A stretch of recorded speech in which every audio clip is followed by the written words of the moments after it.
Todos os rios dessa vida se secarem, o rio da vida estará sempre cheio e transbordante.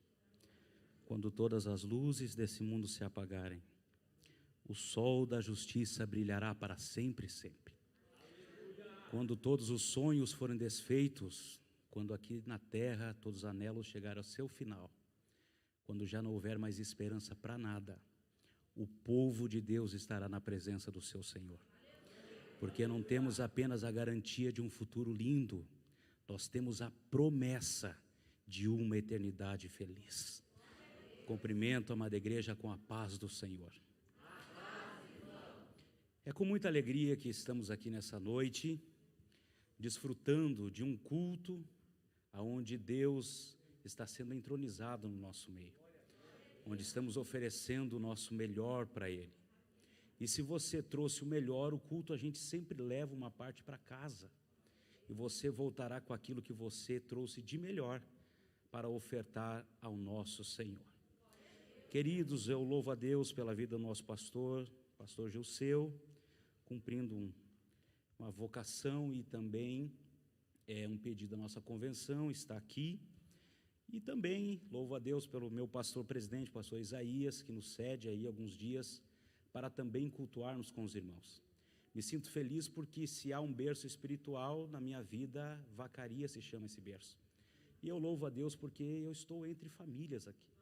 Estou entre pessoas que eu cresci, pessoas que eu convivi, pessoas que foram meus professores de escola dominical, e eu louvo a Deus pela vida desta igreja. Vamos à palavra do Senhor? Evangelho segundo escreveu João, capítulo de número 19. Evangelho segundo escreveu João, o capítulo é de número 19. Vamos estar partilhando um pouco da santa e preciosa palavra do Senhor.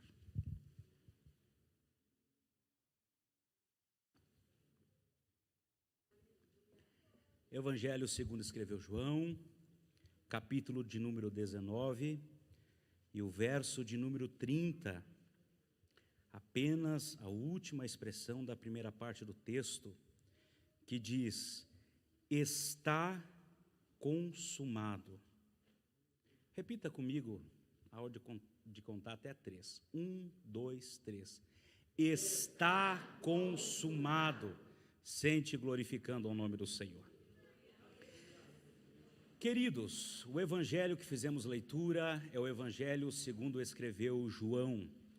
Os irmãos são sabedores que relatos acerca da vida, do nascimento, do sofrimento de Jesus Cristo está contido em muitos livros da Bíblia Sagrada, mas os evangelhos é o que mais se aproxima de um relato biográfico.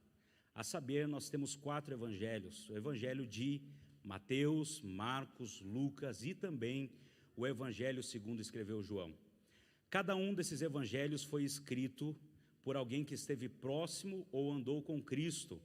Os discípulos escreveram 2, que foi o evangelho de segundo escreveu João e também o evangelho de Mateus. Lucas não esteve diretamente com Cristo, mas foi discípulo de Paulo, assim como Marcos foi discípulo de Pedro. Cada um deles tem um propósito, cada um deles tem um teor específico para que eles foram escritos.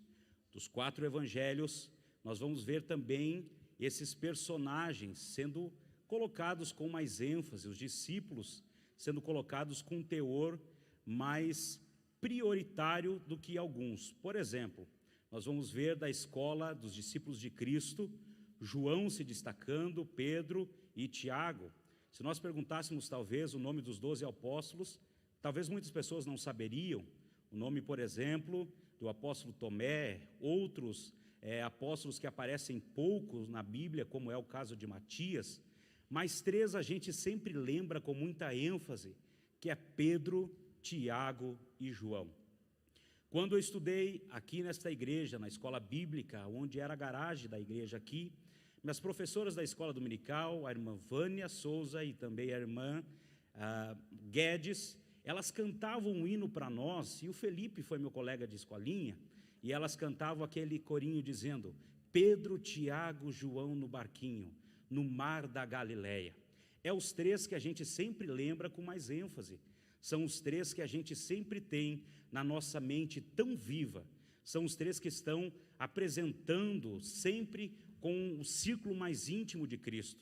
Sempre quando Cristo ia fazer algo que era muito íntimo, os três sempre estavam perto dele. Felipe, quando aparece isso? Quando na casa de Jairo, chegando com Jairo, a sua filha vem a estar à beira da morte, o outro evangelho já vai dizer que ela está morta, e ele vai relatar ali que no quarto da moça entrou Jesus, os pais dela, e Pedro, Tiago e João. São os três que estão mais próximos de Cristo. Mas nós vamos ver uma visão dos quatro evangelhos apresentando Cristo, quando eles apresentam, por exemplo, o evangelho de Mateus. Ele escreve a sua primazia aos judeus, apresentando Jesus aos judeus, ele apresenta ele como rei. É por isso que o evangelho começa falando acerca da genealogia de Cristo, dizendo que ele é o descendente de Davi, de Abraão, e, portanto, aquele que vai reinar sentado no trono de Israel, ou seja, apresentando Jesus como rei. É o evangelho que vai dar a ênfase aos ensinos de Cristo, principalmente no que condiz às parábolas. Portanto, o evangelho de Cristo apresenta o rosto de leão, falando de reinado, realeza. O evangelho de Marcos já tem um outro propósito. Os romanos não estão interessados em genealogia, nem tampouco em reinado. Eles estão interessados em como servir melhor aos seus césares, em como servir melhor aos seus mestres. E é por isso que o evangelho de Marcos vai apresentar Jesus como servo, dizendo que ele é aquele que veio para servir. O próprio Cristo vai dizer: eu não vim para ser servido, eu vim para servir. Evangelho de Marcos está mostrando o rosto de boi, portanto, sinal de debruçar aos pés do Senhor como servidão. Lucas, quando escreve o seu evangelho, o seu propósito também não é para os judeus, nem para os gregos, nem para os romanos, mas sim para os gregos. Quando apresentando aos gregos, ele vai apresentar Jesus como sendo o homem perfeito, tema das lições bíblicas de alguns anos atrás, dizendo que ele é a perfeição humana. Os gregos estão interessados no intelecto, estão interessados no corpo, estão interessados naquilo que o ser humano tem de melhor. Lucas está dizendo, o que tem de melhor é Jesus Cristo de Nazaré. É por isso que Lucas vai apresentar Jesus, a humanidade de Cristo ali, como, por exemplo, na passagem da viúva de Naim, Wagner vai dizer que ele foi movido de íntima compaixão. Em outra passagem, vai dizer que ele veio a chorar. O lado humano de Jesus vai ser colocado ali. Agora, João, o evangelho que nós fizemos leitura, é o evangelho diferente. É o evangelho que foi escrito por último e, portanto, ele vai apresentar alguns fatos que os outros evangelhos não apresentam. Ele vai apresentar, por exemplo, o milagre do tanque de Betesda. É somente o evangelho de João que nos apresenta. Ele não apresenta também para um corpo, nem para um povo específico. Ele vai apresentar, ele é conhecido como o evangelho universal, e é para a igreja que está aqui em Vacaria nessa noite, glorificando ao nome do Senhor, exaltando na beleza da sua santidade. Mas o interessante é que o evangelho de Lucas vai dar umas respostas à antiguidade. Felipe, qual a resposta que ele dá à antiguidade? Como, por exemplo, as características do eu sou. Ele vai responder uma pergunta de Moisés, feita há 1500 anos antes desse texto ser escrito. Quando Moisés está cuidando do rebanho do seu sogro Jetro, o Talmud judaico vai dizer que das ovelhas se perde e sobe até no cume do monte. Moisés, como bom pastor, vai atrás das ovelhas, porque o bom pastor, ele sempre está cuidando das ovelhas. Então ele vai de atrás das ovelhas, sobe no cume do monte, e a Bíblia vai dizer que de trás de uma sarça, ele ouve uma voz que diz: Moisés, Moisés, tire a sandália dos teus pés, porque a terra onde tu pisa é a terra santa. Moisés fica estupefado, Moisés fica amedrontado, mas ele vai chegando mais perto da sarça e ele diz: Deus, quem és tu? Deus vai se revelar a Moisés e diz assim: Moisés, não importa quem tu seja, importa quem eu sou.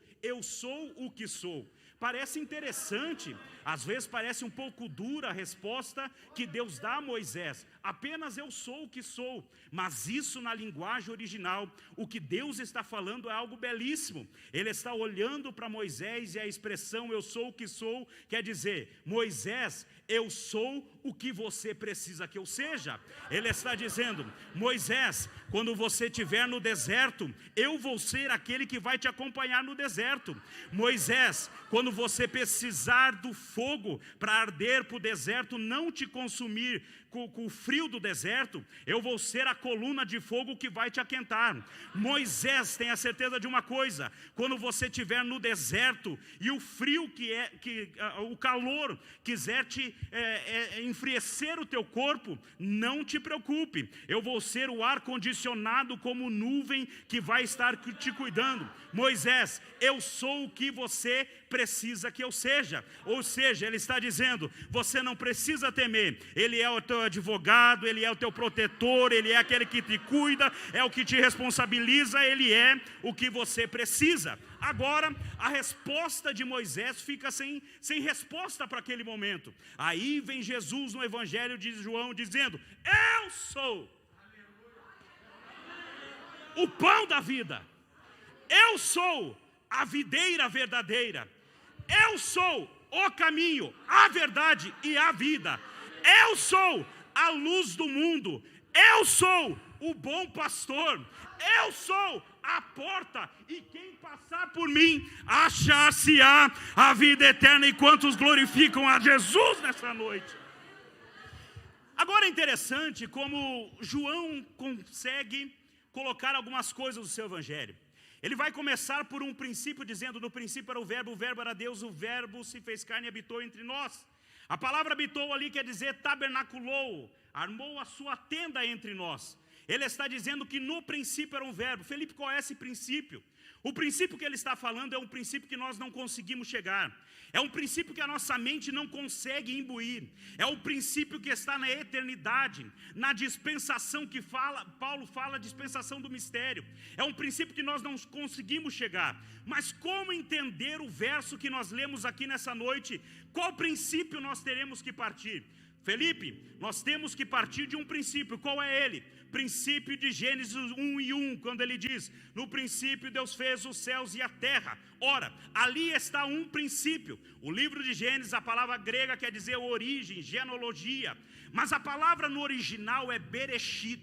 Bereshit sofre uma aglutinação de 3 palavras. A primeira é Brit, a segunda é Rosh e a terceira é Ish. A palavra Brit está falando de aliança. A palavra Rosh, ela está falando de homem. Ish é princípio ou cabeça. Então o que Deus está fazendo com o homem desde o princípio é uma aliança. Deus está estabelecendo uma aliança com o homem. Ele está dizendo para o homem, eu sou aquele que te segura, eu sou aquele que te guarda, eu sou aquele que vai estar te protegendo com uma aliança. Mas o inimigo das nossas almas, ele é aquele que não se estabelece, que não fica feliz com a aliança entre Deus e o homem. E o que pode romper a aliança entre Deus e o homem é o pecado, é aquilo que separa a criatura do Criador, daquele ser que é temporário do eterno. Então a serpente, Satanás envolvido na serpente, ele vem a torcer Eva, vem a fazer que ela peque. Pecando Eva, Adão também vai pecar subconsequentemente. Agora Deus desce no jardim, pastor Gilceu, e quando ele desce no jardim, o Adão vai dizer, Senhor, eu ouvi os teus passos. Mas antes disso, é Deus que vai procurar o homem dizendo, Adão, aonde tu estás? É sempre Deus procurando o homem, é sempre Deus indo atrás do homem. Quando ele ouve esses passos, agora está Adão ali, Deus está interrogando Adão, Adão, por que você está desse jeito? Adão, que te fez? Senhor, há um homem tentando fazer folhas de figueira para tentar se cobrir, mas aquilo que o homem tenta produzir, ele jamais conseguirá fazer coisas eternas. Então Deus vai imolar um animal e vestir uma roupa nele. Todas as vezes que eu vou, Moisés, na frente do espelho, que eu me vejo vestido, eu lembro do pecado original, e que Deus Deus nos vestiu, nos revestiu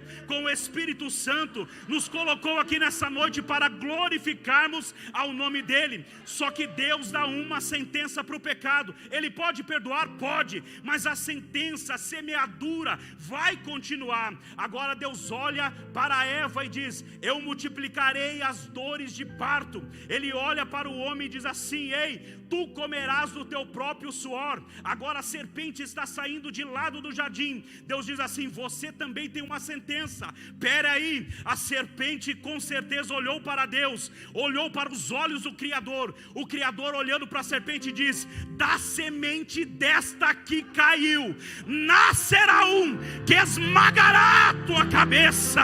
Ele está aqui nessa noite. Quantos já sentem a presença dele aqui? Dê um grito de glória ao nome do Senhor.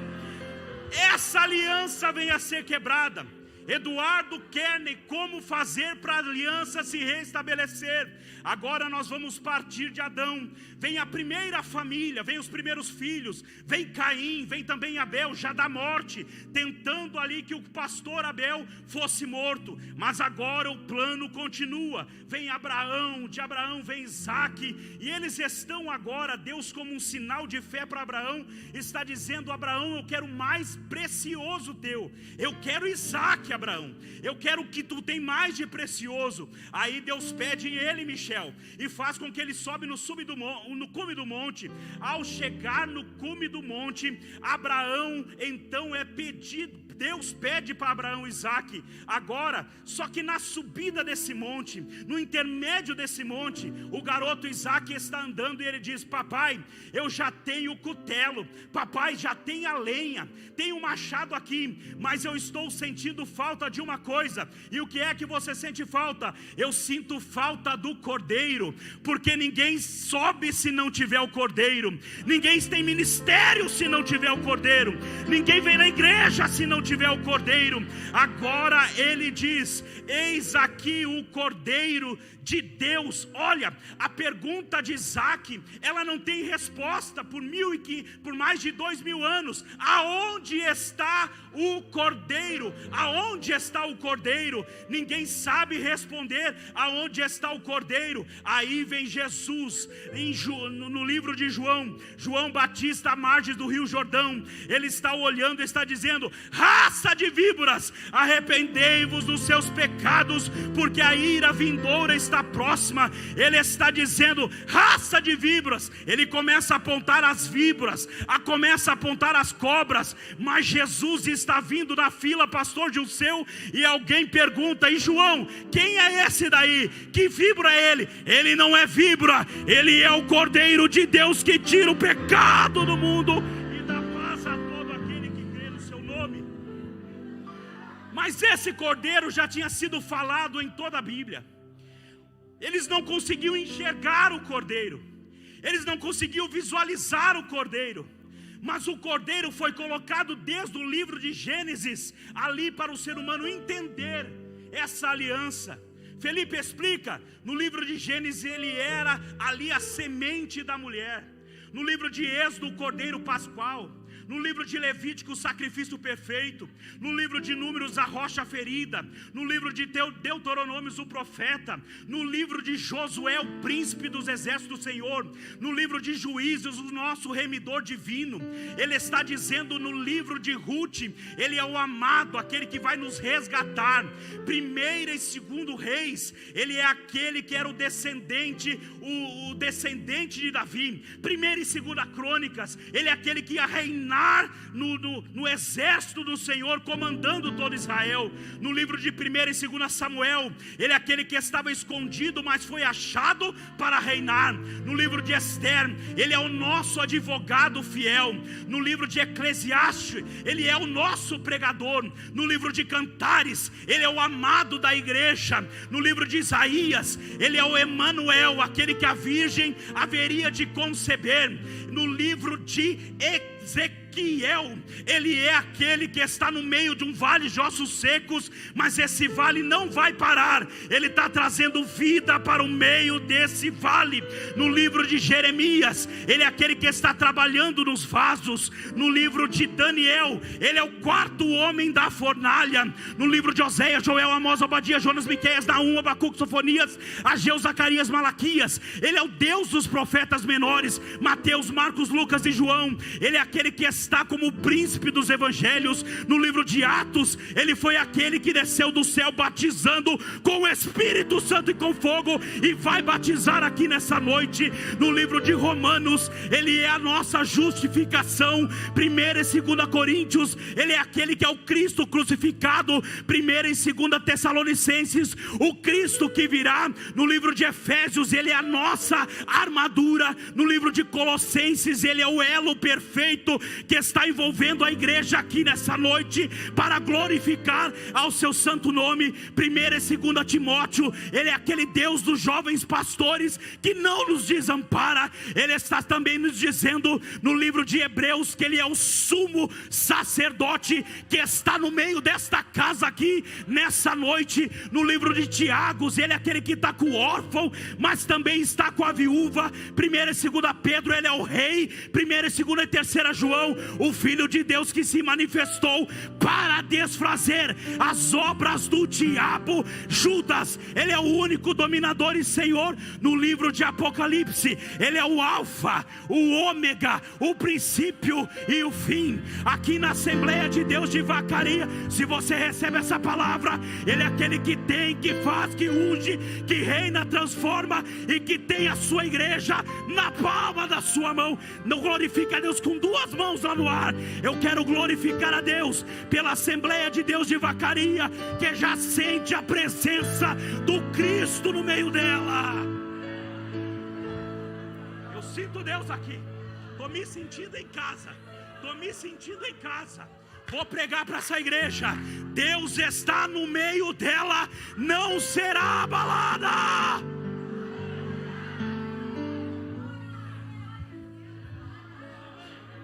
Quando começa essa aliança voltar entre a criatura e o Criador, jardim do Getsemane. Quando Cristo está no jardim do Getsemane, a Bíblia vai dizer que ali ele soa da Daiane gotas de sangue. Getsemane é um lugar onde o original diz prensa de óleo. É o lugar onde Deus nos prensa até a última gota. Evangelista Jorge, Pastor Benhur, Getsemane é lugar estreito. Getsemane é lugar de dor. Getsemane é um lugar onde a gente sofre as angústias. É no Getsemane onde ele vai procurar discípulos para orar, mas não encontra. Eles são pegos no sono. Getsemane é um lugar onde Cristo vai suar as suas gotas de sangue. E a condição clínica que a medicina encontrou para isso é hemadidrose.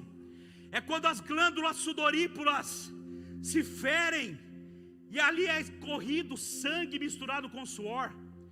E os médicos vão dizer que somente numa alto estresse psicológico, com uma ansiedade profunda, vai fazer com que brote o sangue misturado com suor. Jesus estava no pior momento da sua vida. Jesus estava no pior momento do seu ministério. É quando no Getsemane aparece Judas e olha para Jesus e vem dar um beijo nele. Jesus diz: amigo, para que tu vem e faz isso depressa? A palavra amigo vem do latim que quer dizer amigos, que quer dizer aquele que cuida da alma do outro. Só que entendeu? Vou pregar só para cá. A palavra amigo quer dizer aquele que cuida da alma do outro. Ele está dizendo: Judas, você deveria estar cuidando da minha alma. Judas, você deveria estar cuidando de mim.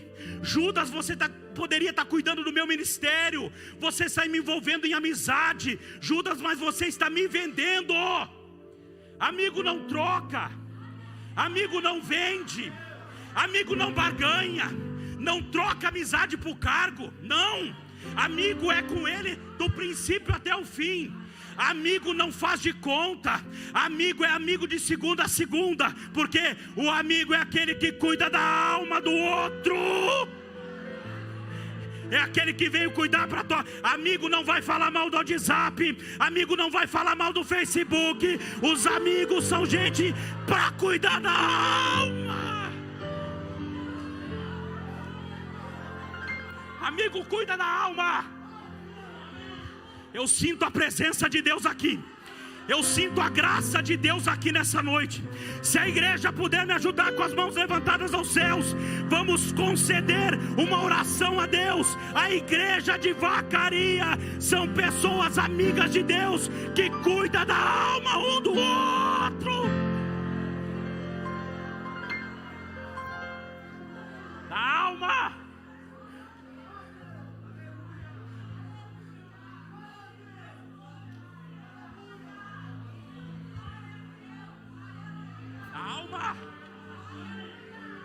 A alma, Tiago. Da alma, Felipe. Cuida da alma do outro. Não vai se perder ninguém. Satanás perdeu em derrotada. Os crentes vão estar cuidando do outro na alma. Alma. Jesus é preso. 450 cortes são abertos no seu corpo. Apanha com o que é chamado de azorrague. Azorrague é um instrumento judaico com nas pontas esferas, pedaços de porcelana, couro de animais, pedaços de ossos de carneiro, onde cada ferida daquela abria as lacunas no corpo incomparáveis. Eusébio de Cesareia, historiador, vai dizer que era possível olhar os órgãos internos daquele que eram dilacerados, que era possível olhar os órgãos internos quando eles sangravam, porque dilaceravam. Muitos não conseguiam passar desse momento, porque o sofrimento, o flagelo no corpo era tremendo. Colocam uma coroa em Cristo, dão uma cana para ele e colocam ele a andar na via dolorosa. Wagner, via dolorosa é terrível. Via dolorosa, obreiro, é quando você está sozinho. Via dolorosa é quando o filho está nas drogas e não tem mais como sair. Via dolorosa é quando o teu marido não te compreende, aonde somente as lágrimas que você derrama de noite são o teu travesseiro e Deus que te vê. Via dolorosa é quando todos se vão e você fica sozinho. Via dolorosa é quando você já não encontra mais harmonia daqueles que deveriam estar cuidando de você. Via dolorosa é muito terrível, porque na via dolorosa ela é pública. Todos vão ver você passar na via dolorosa. Se não bastasse isso, na via dolorosa o seu corpo está agoniando, o seu corpo está tremendo, porque ele chega a estar numa condição clínica chamada choque hipovolêmico. Hipo quer dizer baixo, volume, êmico, sangue, baixo volume de sangue. Ele está perdendo o seu sangue na via dolorosa. E se não fosse somente isso, a sua pressão arterial começa a cair. O choque hipovolêmico diz que a pessoa começa a ter a sua pressão caindo, começa a ter sede, os rins querem produzir mais água, mas não tem de onde, o coração começa a bater mais rápido. E agora, como passar essa via dolorosa? Como passar momentos de agonia? Você diz, Felipe, é muito bonito você estar pregando de via dolorosa com o microfone na mão. Eu vivo uma via dolorosa todo dia. Todo dia eu vivo uma via dolorosa. Meu pai, por mais de 40 anos, escravo do crack, da maconha, da cocaína e do que você quiser pensar mais. Via dolorosa é quando teu irmão te liga dizendo assim: está aqui babando, tem que o SAMU ir lá e dar uma injeção para ver se volta à vida. Via dolorosa é quando o marido se foi, você viúva, e nesses dias de frio você vai pegar ali uma coberta para aquecer o seu corpo na noite, e está o cheiro do amado ali. Construiu uma família com você, construiu uma história com você, mas agora se foi. Via dolorosa é quando a sua esposa chega com aquela barriga e está dizendo: meu esposo, eu estou grávida. E você coloca a mão em cima da barriga dela e diz: vai ser um profeta, vai ser um pregador, vai ser alguém que vai cantar. Só que 9 meses depois, dá o parto. Um pouquinho antes o médico diz: vocês vão ter que ter uma atenção com essa criança. Essa criança ela não vai ser normal. Essa criança vai vegetar o resto da sua vida numa cama. E dão a opção para a mãe: ou tira, ou corre risco de vida da mãe dela. E ela resolve ter a criança. Coloca no bercinho, e está ali a criança, que nem a filha do irmão Adonis, somente os olhos se mexendo. E quando ele olha pelo vidro, Michel, a criança do ímpio está lá brincando.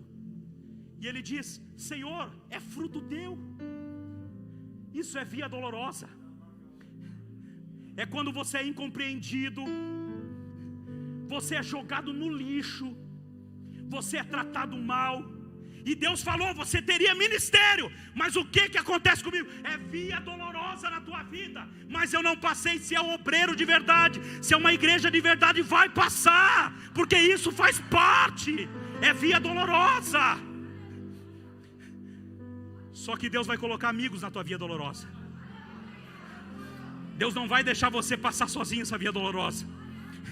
Deus vai passar com você. Na via dolorosa, Ele está carregando Jesus, o que é chamado de título, uma placa 40x40. Ele está carregando na via dolorosa. Por quê? Porque é ali onde está aquilo que Ele foi, irmã Ivonira, aquilo que Ele foi julgado e agora vai ser morto. E no título onde Jesus está dizendo: Rei dos Judeus. Ele está andando na via dolorosa, está carregando o título, mas está carregando a cruz. Você não entendeu? Eu vou pregar só para esse lado da igreja. Ele está na via dolorosa, carregando o título, mas também carrega a cruz. Carregando o título, mas também carrega a cruz. Carregando o título, mas também carrega a cruz. O problema atual das igrejas brasileiras é que existem pessoas que só querem título, mas estão esquecendo da cruz. Tem pessoa que só quer cargo, mas está esquecendo da cruz. Tem pessoas que quer ministério, mas está esquecendo da cruz. Tem pessoas que quer o diaconato, mas nunca serviu uma santa ceia, nunca ajudou o pastor a limpar a igreja. Quer ser presbítero, mas nunca ungiu ninguém, nunca foi participante do corpo de Cristo. Quer ser evangelista, mas nunca entregou um panfletinho dizendo: Jesus te ama. Deus está chamando uma igreja para dizer: nós vamos ter o título, mas a cruz vai nos acompanhar. A cruz vai estar conosco. Cruz vai acompanhar, Michel, vai acompanhar. A cruz, Moisés, vai nos acompanhar. Deus vai colocar alguém para na via dolorosa estar com você. Felipe, que negócio é esse? Jesus na via dolorosa. A Bíblia vai dizer que um homem chamado Simão Cirineu é constrangido a carregar a cruz com Cristo. Wagner, o que Simão Cirineu estava fazendo em Jerusalém? Jerusalém está a 1.600 quilômetros de Cirene. O que ele está fazendo para uma das festas bíblicas? O judeu tem que pelo menos ir uma vez na vida numa festa bíblica. Simão Cirineu está lá para um ritual. Simão Cirineu está lá para uma cerimônia. Qual é a cerimônia? Ele está dentro de um santuário. Um santuário para 500 pessoas, segundo o historiador. E nesse santuário um cordeiro é morto. E nesse santuário o sacerdote vem com moel. Moel é uma espada mais ou menos desse tamanho. E ele não pode atravessar em qualquer parte do cordeiro. Humberto, ele tem que atravessar na jugular. Atravessando na jugular do cordeiro, o sangue vai esvarrir para todo lado. Aí ele pega com a mão esquerda, levanta, e com a mão direita coloca ali chafariz de sangue para todo lado. E quando o sangue é aspergido ali, ele vai cair então sobre aquele altar. E agora o sacerdote não pode mais tocar a sua mão. Como fazer então para ele colocar a mão naquilo lá?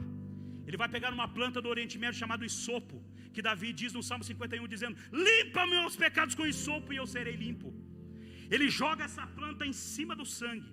Ele pega um pedaço de madeira de acácia, vai cravar nesse sopo que está mergulhado no sangue, vai levantar, oh glória, vai girar 7 vezes em sentido horário. É Deus colocando o sangue do cordeiro no tempo do homem, vai colocando aquele sangue do cordeiro, e agora ele vai levantar para cima. O sangue vai escorrer do sopo, vai passar pela madeira e vai tocar na mão do sacerdote. E aí, Felipe, não tem problema não, ele não tocou direto, o sangue escorreu pela madeira, o sacerdote está limpo.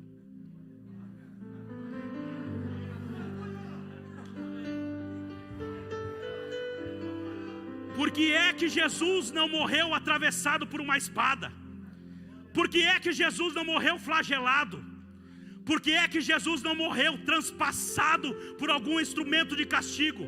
Por que é que Jesus morreu crucificado? Porque para haver remissão de pecado, o sangue, ele tem que escorrer pela madeira. E quando ele escorre pela madeira, ele toca na mão do mais vil pecador, coloca dentro dessa igreja e traz para o sacerdócio real. O sangue escorreu pela madeira. Felipe, como é que pode eu ser salvo? Eu estava com o nariz entupido de cocaína, eu estava naquele pagode, dançando pagode a noite inteira. Pois é, você estava com o nariz entupido de cocaína, você estava dançando aquele pagode, mas um dia ele chegou lá naquele local, lá naquele bar, tirou a caninha 51 para o lado e disse: ele é meu, eu vou casar com ele. O sangue escorreu pela madeira. O sangue escorreu pela madeira. O sacerdote vai jogar 7 vezes, 7 vezes aspergir o sangue. Aqueles homens com roupas brancas, porque para entrar no santuário, roupas brancas. Felipe, mas e se ela tiver mancha? Não entra. Não entra. Havia uma espécie de porteiro, como se fosse o Rude lá, e quando ele fosse entrar no santuário, o porteiro ia olhar a roupa totalmente branca. Opa, pode passar. Existe uma mancha para fora. Roupa branca, passa. Mancha para fora. Ainda é assim. Ainda é assim. Não aqui na terra, não aqui na terra, mas lá no céu. É por isso que Salomão anos depois vai dizer assim: em todo tempo, não é só no domingo, em todo tempo, não é só na segunda-feira, em todo tempo sejam alvas, sejam brancas as tuas vestes, e nunca falte o óleo sobre a tua cabeça. Salomão está dizendo: Dudu, o óleo tem que estar sobre a cabeça. Por que é que Salomão não diz que nunca falte o óleo sobre os teus pés? São os pés que nos levam para todos os lugares. Por que que Salomão não diz que não falte o óleo na tua mão? São as mãos que fazem a maioria da coisa. Por que é que Salomão fala que nunca falte o óleo na tua cabeça? Salomão está interagindo com o Espírito Santo, e ele está sentindo que se o óleo for colocado nos pés, ele não pode subir, mas se o óleo for colocado na cabeça, ele vai descer até os pés. A Assembleia de Deus de Vacaria está com o óleo na cabeça, que vai descer até os pés. Óleo que desce nos pés. Aí o salmista vai dizer: ó, quão bom e quão suave é que os irmãos vivam em união. É como o óleo precioso que desce sobre a barba de Arão. Ora, como é que o salmista está escrevendo o óleo que desce? Arão está morto há 570 anos antes desse salmo ser escrito. O salmista está dizendo que desce. O tempo verbal na língua portuguesa, Felipe, é no presente, que desce, porque quando a igreja está envolvida no Espírito Santo, o óleo não apenas desceu, ele desce hoje, vai descer amanhã, desce na semana que vem. O óleo desce na cabeça. Tem gente com óleo aqui na cabeça, tem gente com óleo descendo até os pés.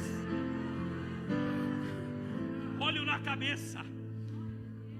Quando levanta uma cruz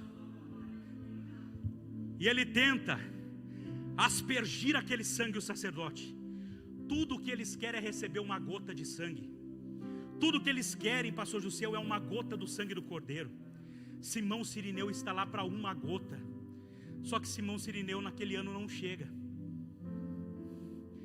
Deus tinha preparado algo melhor. Está Jesus na via dolorosa andando. Simão é constrangido. E ele diz assim: ajude o mestre, ajude ele, ajude Jesus. E na via dolorosa ele é constrangido. E no momento que ele é constrangido, ele tem que colocar o ombro do lado. Carlos Teles, ele tem que colocar o ombro do lado para carregar o patíbulo. Que é o patíbulo? A parte transversal da cruz, pesando 70 quilos. Mas quando ele ajuda a carregar a cruz, quando ele ajuda a fazer a obra, quando ele ajuda a desenvolver o ministério, quando ele ajuda a carregar aquela cruz, Simão Cirineu, ele não é manchado com uma gota só de sangue, ele é embalsamado por aquele sangue. Ei, para você dar um glória a Deus mais forte, o sangue dos cordeiros colocado no cerimonial era apenas cerimônia, mas aquele cordeiro é o Cordeiro de Deus que tira o pecado do mundo e dá paz a todo aquele que crê no seu nome. Simão Cirineu ajuda a carregar a cruz. É levado para o Monte Gólgota, caveira. Quando colocam a cruz lá, a parte horizontal da cruz tem que se unir com a parte vertical. É nesse momento que a parte ela tem que ser unida. Eu sinto a presença do Eterno aqui. É nesse momento que vão colocar Jesus com suas mãos, os seus pés cravados em uma cruz. Não tem como não chorar com a mensagem da cruz. Não tem como uma lágrima não descer quente no nosso rosto com a mensagem da cruz. Não tem como nós ficarmos indiferentes com a mensagem da cruz. Se não fosse a mensagem da cruz, o que éramos nós antes? Se não fosse a cruz ter te alcançado naquele dia, daquele acidente, o que era de você? Se não fosse a mensagem da cruz te alcançasse, quando você naquele leito de hospital, em que os médicos diziam não tem mais jeito, e você dobrou os seus joelhos naquele hospital e disse: Deus, eu ainda quero realizar algo para você. A cruz te alcançou naquele mesmo jeito. Como dizia o pastor Gilceu nas suas pregações, é naquele momento que a gente se sente mais sozinho, que Deus está do nosso lado. Obreiros, é no momento que a gente mais se sente sozinho, é naquele momento que Deus está conosco. Colocam os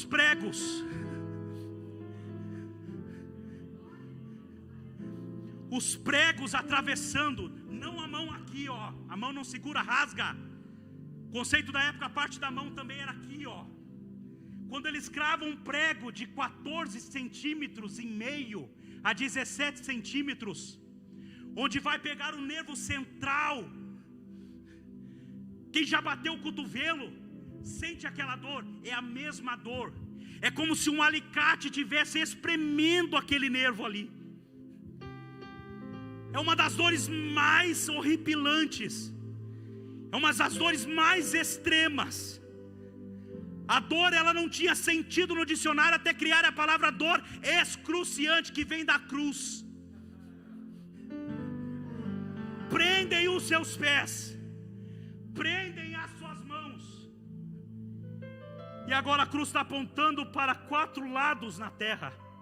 Está apontando para norte, para sul, para leste e para oeste. Tem salvação para o norte, tem salvação para o leste. Era para você dar glória a Deus, mas mais forte, eu vou para cá.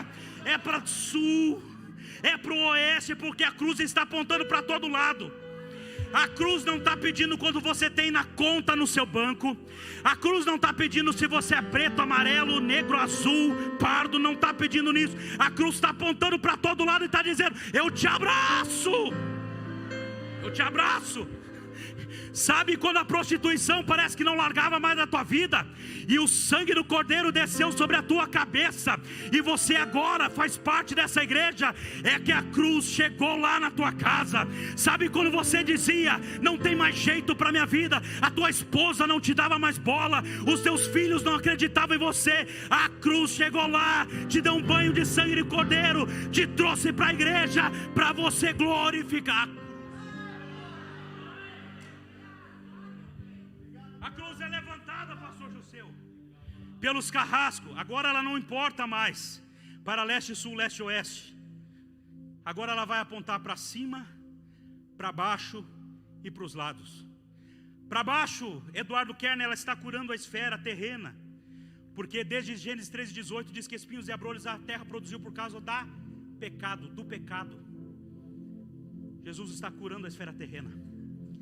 A cruz apontando para o céu, ela está curando a esfera celeste. Jó vai dizer, nem os céus são puros aos seus olhos. Esquerda, direita, justiça e juízo são a base do seu trono, segundo diz o salmista. Quando um dos ladrão da cruz diz, Senhor, lembra-te de mim quando entrares no teu reino. A justiça foi colocada ali, mas o juízo para o outro lado. Sabe o que eu mais me alegro? É saber que um ex-ladrão já está me esperando.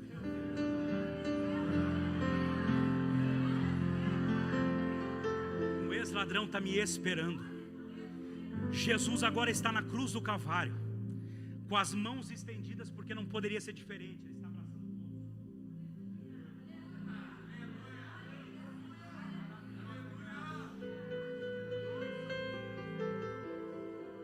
Ele vai proferir 7 palavras na cruz. E antes de entregar o Espírito, Ele olha para todos nós nessa noite, com os nossos defeitos, com os nossos erros, com as nossas imperfeições, com o nosso passado. Mesmo assim, se Ele parasse naquele instante, nós não teríamos o porquê estar aqui, nós estamos na garra de Satanás. Mas Ele olhou para o dia 25 de abril do ano de 2021, às 8h15 da noite, viu que Satanás estaria nos acorrentando e nos amordaçando. Ele disse, eu não posso parar aqui. É nesse momento em que ele olha para Deus, e Deus, por causa do pecado, vira as costas para ele. É às 3 horas da tarde, na hora do maior sol, na maior luz solar, mas a terra está negra, porque o sol vira as costas, porque as mãos que o fizeram agora está com cravos. As mãos do Criador estão com cravos. É nesse momento que Ele olha para todos nós, e Ele vai dizer o que nós lemos aqui: Pai, está consumado. Você não entendeu? Ele olhou para você e disse: Pai, está consumado, está feito, está pago. Nós temos a redenção da cruz do Calvário.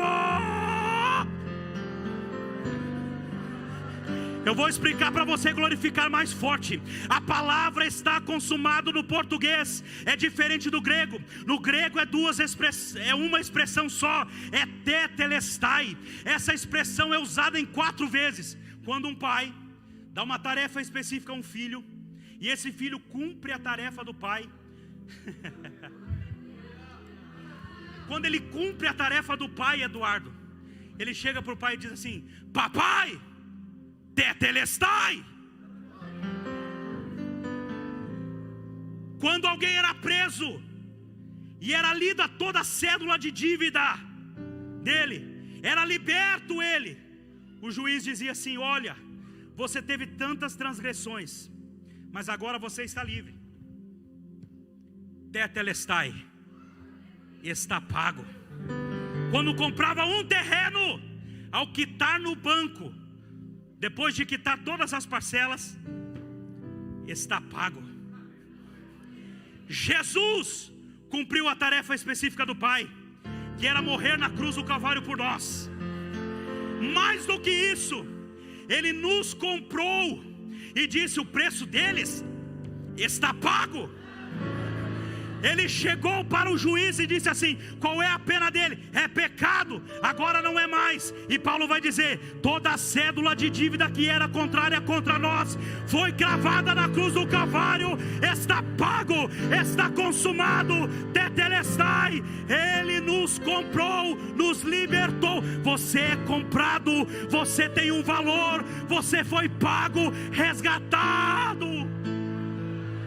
Para encerrar, o tempo que me deram está encerrando. Jesus, até na morte, os milagres acontecem. Sabe o que eu acho interessante, pastor Jusseu? É que Jesus está na cruz. Nesse momento ele já entregou o seu espírito, está morto, mas eles não poderiam tirar ele da cruz sem vida, nem se tinha suspeita. Eles têm que conferir. A tradição vai dizer que um carrasco romano por nome de Longino vai pegar uma lança e cravar em Jesus. A Bíblia vai dizer que água e sangue saem do seu corpo.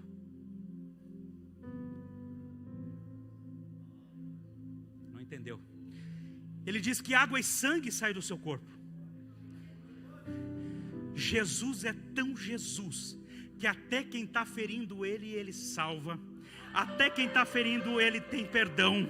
Até quem está ferindo, ele está dizendo assim: água é salvação, e o meu sangue é a remissão do pecado. Aquele soldado é lavado de água e de sangue, porque Jesus na cruz do Calvário cravou o seu sangue ali para nos purificar. A salvação nos abraçou, nos colocou aqui nessa noite para glorificarmos ao seu nome.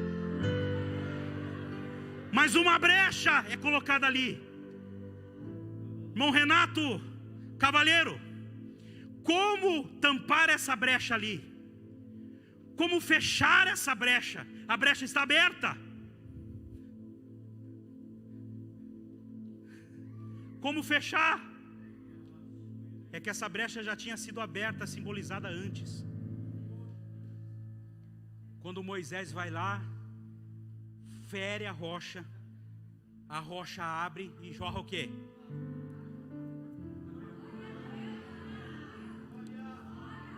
Silvana, eu vou pregar só para ti aqui nessa noite. É só para quem está entendendo a mensagem. A água ela vai jorrar ali. Mas agora, como é que você me prova que a rocha é Cristo? Ora, Moisés diz assim: Senhor, mostra-me a tua face, se eu tenho achado graças aos teus olhos. Deus diz assim: Moisés, se eu mostrar minha face para você, você vai morrer. Mas faz o negócio seguinte: vai para trás daquela rocha. Vai para trás daquela rocha que eu vou passar por lá. Porque não tem como ver Deus se não passar pela rocha. Não tem como glorificar se não passou pela rocha. Não tem como ter alegria da salvação se não passou pela rocha. Felipe, como é que faz para tampar agora essa lacuna? O arcanjo é grande, mas não tapa, Suzy. Os serafins cantam: santo, santo, santo é o Senhor dos exércitos, toda a terra está cheia da sua glória, mas não tapa. Os querubins, apesar de estar, a palavra querubim, queruve, quer dizer guardando o trono, também não tapa. E o que é que tapa essa brecha que foi aberta? Essa brecha é tapada com o traficante, é tapada com o mendigo, com a prostituta, por aquele que já não tem mais crédito. É só esse. Quando você pega o traficante, o mendigo, a prostituta e coloca, dá bem certinho o tamanho. E sabe o que é mais interessante? Essa brecha ela é aberta do lado, porque a igreja também foi tirada do lado, a mulher foi tirada do lado, ali a igreja nasce. O projeto já tinha, mas nasceu no Calvário.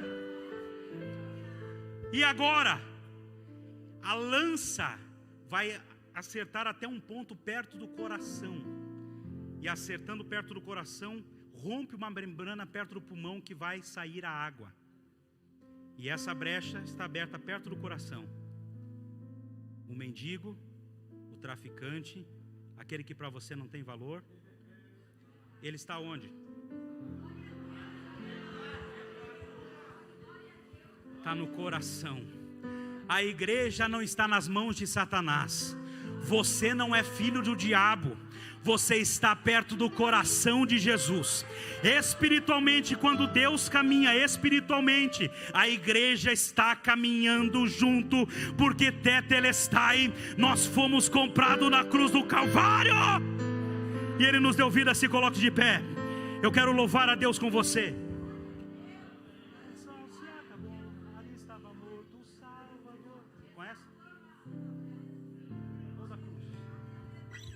Sabe o que mais me arrepia? Quando eu vi um testemunho, eu vou contar para você bem rápido. No estado de Minas Gerais, um garoto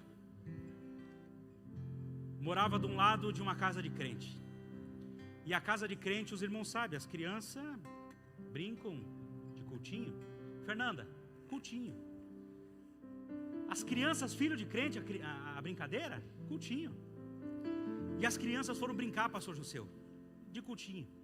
Estavam brincando lá, Michel, irmão Rodrigo, de cultinho. E aí o que você vai ser? Eu vou ser um pastor. Aí a outra criança diz assim: eu vou ser a esposa do pastor. E quantos casamentos, Humberto, não saiu desses cultinhos? E você? Eu sou o porteiro. E você? Eu vou ser o cantor aqui. Mas do outro lado do muro da casa havia um centro de umbanda. Eu me arrepio só de contar, quando o pastor nos contava esse testemunho. Havia um centro de umbanda, e o filho dos donos desse centro de umbanda olhou por cima do muro para eles e disse assim: ei, o que vocês estão brincando? E eles: pula para cá, vamos brincar de cultinho. Cultinho? Eu sou o pastor, ela é minha esposa, ele é o porteiro, ele prega, ele é o pregador e ele é o cantor. E você vai ser o visitante. E eu já vou te ensinar algo agora. O meu papai, ele me disse que quando eu estiver em problemas, é para mim levantar as minhas mãos para os céus e dizer: o sangue de Jesus tem poder. Criança, eu tenho uma criança ali de quase 4 anos, já gravou aquilo na cabeça. Já gravou na cabeça: o sangue de Jesus tem poder, o sangue de Jesus tem poder, o sangue de Jesus tem poder. Só que do outro lado do muro, os demônios já estavam influenciando a mente dos seus pais, dizendo: oferece em adoração essa criança, porque ela vai dar problema. Os demônios dizem: você vai colocar no altar com sangue de bode por 3 noites e vai oferecer ela em adoração. Na primeira noite, está o garoto com sangue de bodes deitado em cima do altar, mas ele é despertado. Ele fica inquieto naquele local lá, e não conseguindo mais se manter naquele altar. Os pais entram na mente, os demônios entram na mente do pai e dizem assim: ei, oferece em sacrifício, em adoração não tem mais, é sacrifício, mata essa criança. Os pais endemoniados vêm com azeite, vêm com fogo, para ter fogo na criança. Quando eles estão vindo, a criança vê que eles estão transtornados, endemoniados. Quando eles estão chegando perto da criança, a criança lembra do cultinho.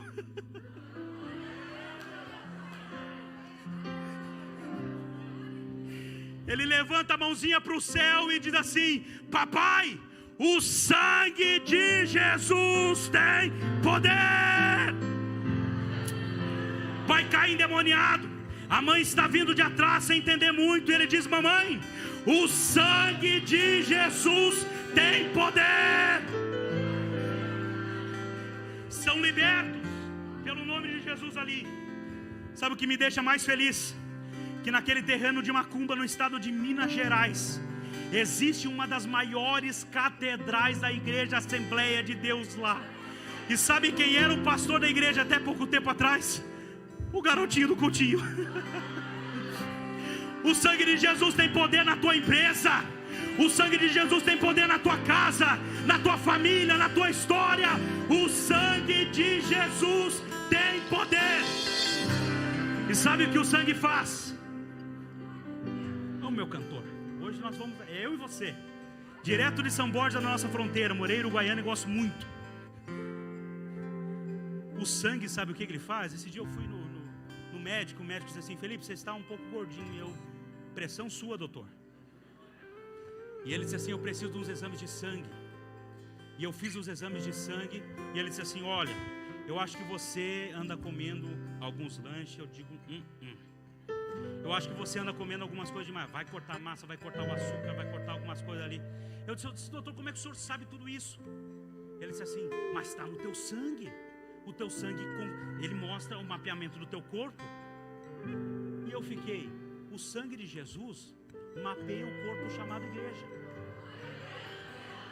Ele sabe onde tem que melhorar, ele sabe o que tem que fazer, ele sabe o que está sofrendo, ele sabe o que está cansado, ele sabe o que está padecendo, porque o sangue de Jesus mapeia a igreja, e é esse sangue que nos renova e nos traz para a maravilhosa luz. Eu quero orar por você. O irmão Carlos diz que esse passado dá para fazer um convite. Eu quero orar por você, pela tua casa, esse passado aqui na frente. Quem precisa de oração, bem rápido, enquanto o cantor já começa a louvar o nome do Senhor. Eu quero orar pela tua família, eu quero orar pela tua casa, eu quero orar pela tua história, pelos teus filhos, o teu casamento. Dê um passo de fé. Ali estava aqui na frente, um passo de fé, distanciado. Eu quero orar por você nesse momento. Eu quero orar por você. Você que chegou aqui nessa noite e disse assim: Jesus, é o último culto que eu entro naquela igreja. Você que chegou aqui nessa noite e disse assim: Deus, tu sabes como é que está o nível da minha fé. Eu já não estou mais nem andando, estou me arrastando. Jesus está dizendo: não te preocupa, o sangue está mapeando, o sangue está trazendo vida.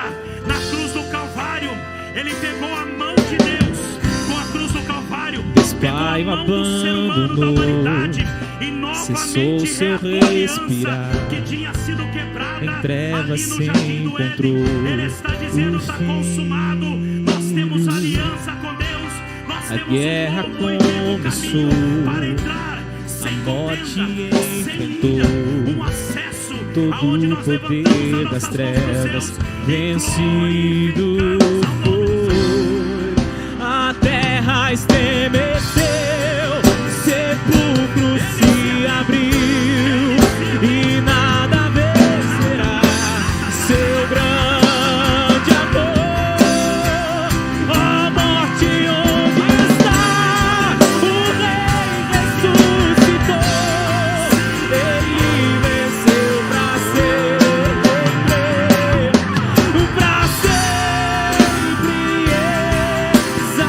exaltado é, pra sempre adorado é, pra sempre Ele vive, ressuscitou. Se Ele te comprou, se você foi resgatado, A terra, esse grito de glória a Deus. a terra Tira essa telha de aranha da boca. O glória a Deus e aleluia da sepulcro igreja. se abriu Vai permanecer de e pé. nada vencerá o seu grande amor. Ó morte, onde está? O Rei ressuscitou, Ele venceu pra sempre, pra sempre exaltado é, pra sempre adorado é, pra sempre Ele vive, ressuscitou.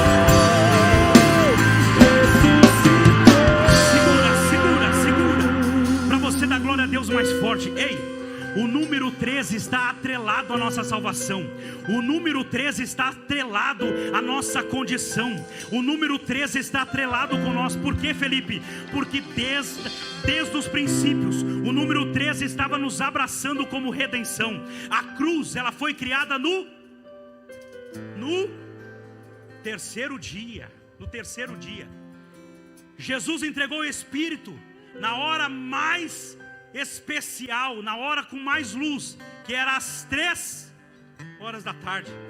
2 ladrões estavam ele, totalizando quantos condenados? 3 condenados. Oh glória, oh glória. 3 cravos estavam segurando o seu corpo, 2 nas mãos e 1 nos. A via dolorosa é um trajeto de mais ou menos 600 metros, que é múltiplo de.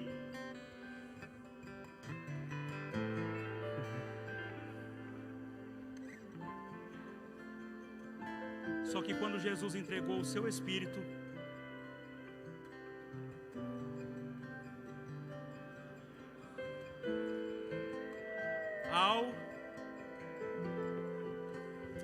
você não está entendendo, ao terceiro dia, a morte não pôde conter, o véu se rasgou, a tumba não pôde conter, o poder romano não pôde conter, os adversários da cruz não puderam conter, porque ressuscitou.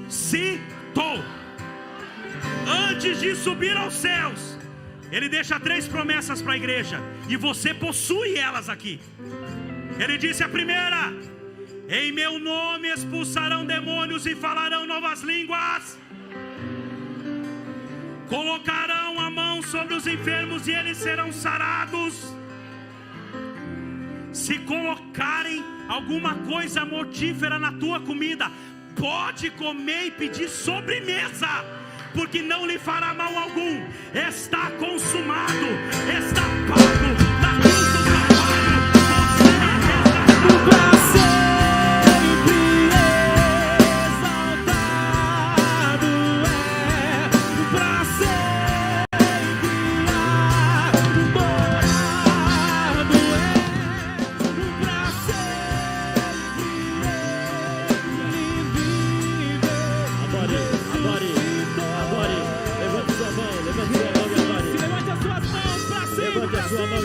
vamos cantar pra ser.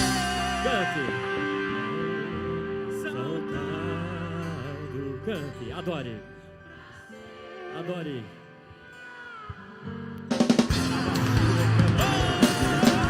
Pra sempre ele vive,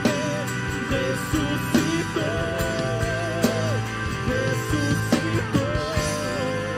Mais uma vez, suas vozes. Pra sempre exaltado.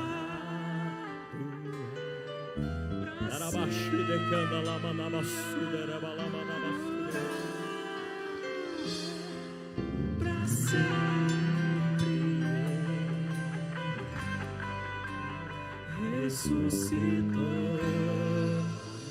ressuscitou. Aleluia. Dá para dar o melhor glória a Deus que você puder. Aleluia. Ele merece. Ele está vivo. Ele está vivo. Aleluia, aleluia, aleluia. Meus irmãos, permaneça em pé. Vamos receber o nosso presidente, pastor Gelseu, com as considerações e a bênção final.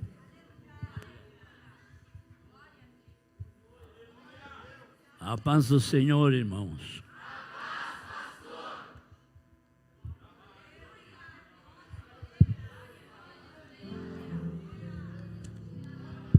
Quero ler um versículo, porque o culto hoje é denominado, é o culto do amigo, né, irmãos?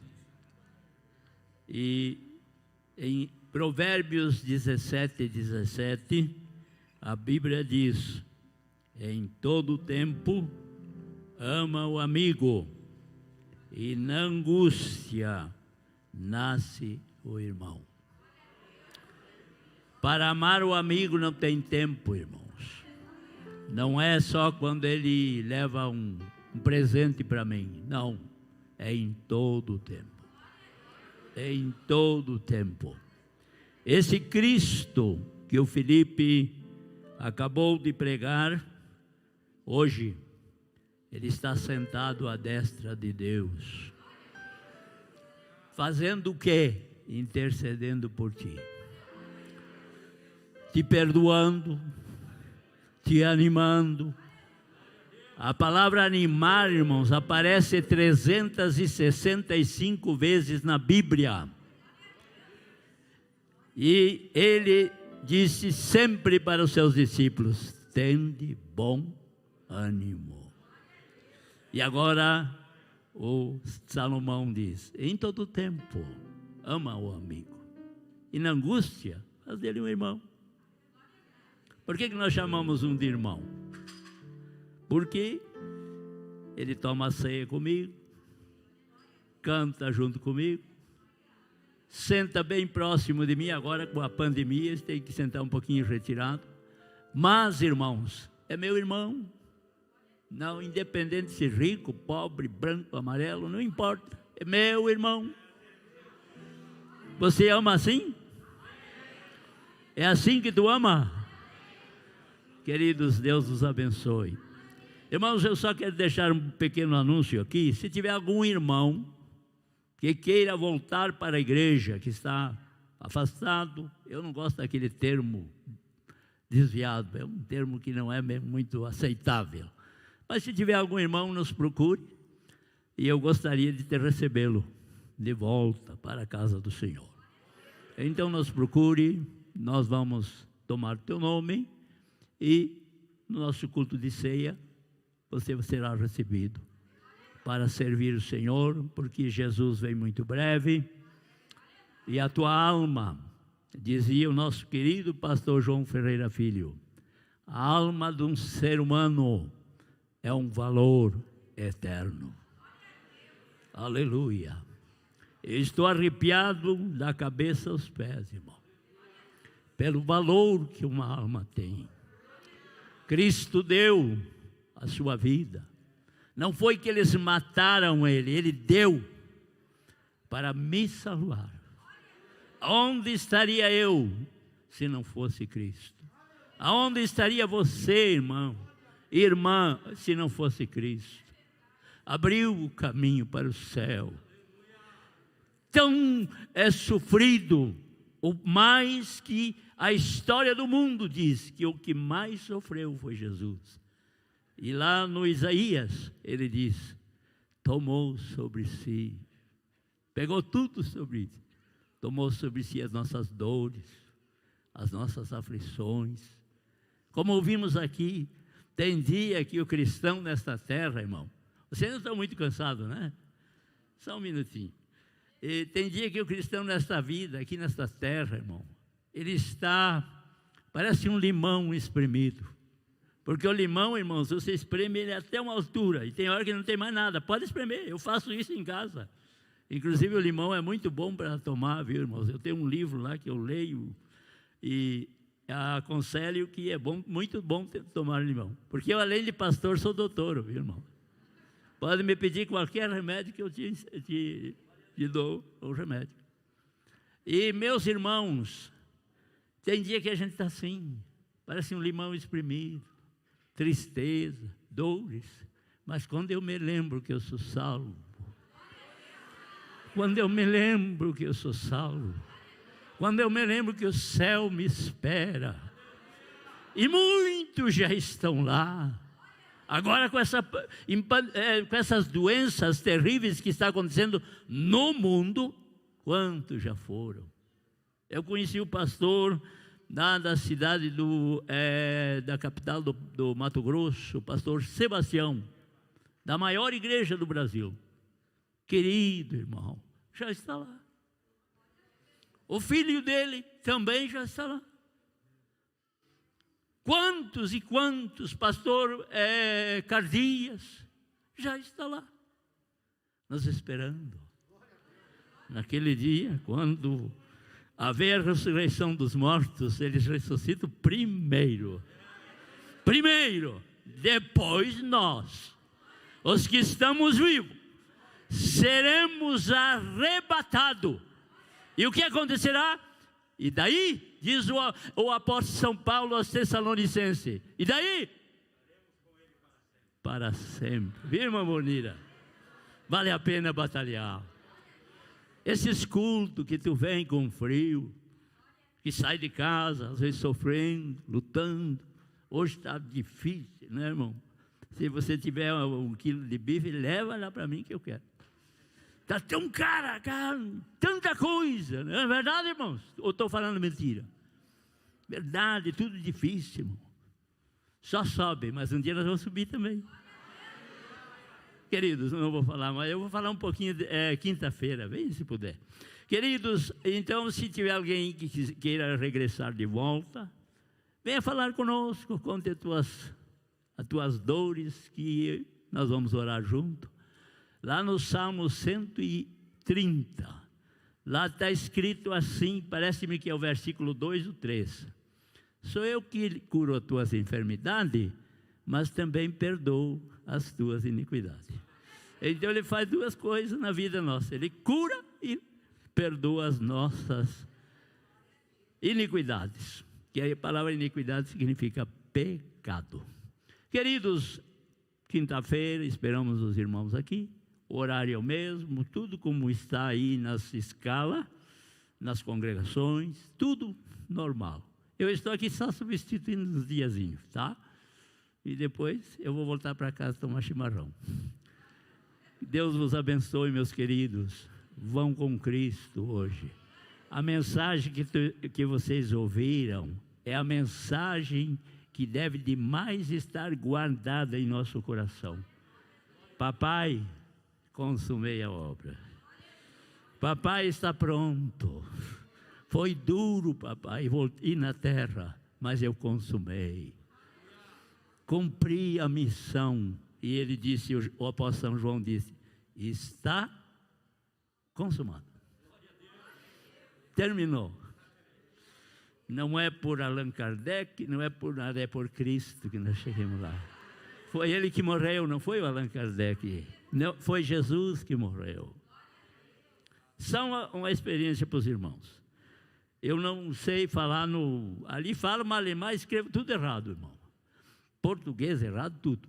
E alguém me falou essa semana, porque os irmãos sabem que a gente é conhecido aqui em Vacaria. E alguém me falou assim, pastor Giseu, o céu não existe.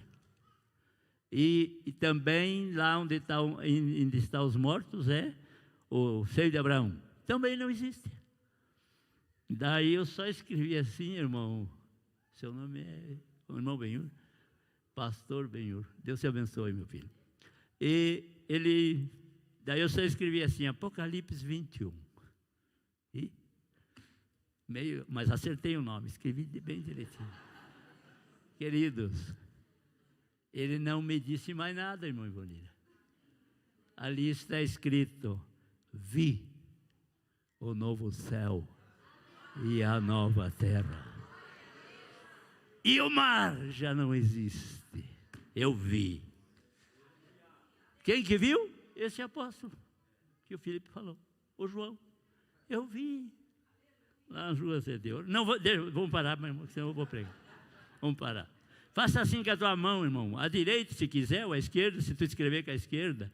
Em Caxias, eu sempre dizia para os irmãos, se tu escreve com essa aqui, levanta essa. Porque tu escreve mesmo com a mão errada. Então, mas... Tem alguém canhoto aí? Irmãos, levante a tua mão e só diga aquele texto bíblico que Paulo disse. Se Deus é por nós, quem será contra nós? Ninguém.